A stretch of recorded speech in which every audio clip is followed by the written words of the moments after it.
அனைவருக்கும் என் இனிய வணக்கங்கள். தெய்வ திருமணங்கள் நடைபெறும் திருநாளான பங்குனி உத்திர விழாவை பற்றி பேச நான் வந்துள்ளேன். தமிழ் மாதத்தில் இறுதி மாதமான பங்குனியில் முழு நிலவும் உத்திர நட்சத்திரமும் சேரும் நாளே பங்குனி உத்திரம்.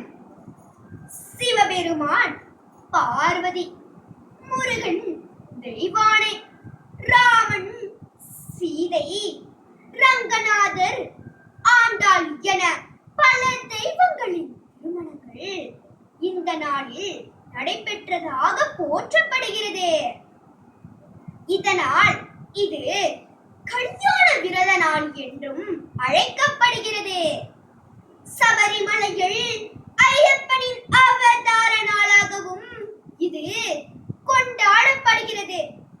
அறுபடை வீடுகளில் காவடி எடுப்பதும் தேர் திருவிழாக்களும் இந்த நாளில் மிக விமரிசையாக நடைபெறும். குடும்ப உறவுகள் செழிக்கவும் மங்கள காரியங்கள் நடைபெறவும் இறைவனை வேண்டும் உன்னத நாள் இது. தெய்வ திருமணங்கள் நமக்கு உணர்த்துவது அன்பையும் புரிதலையும் தான்.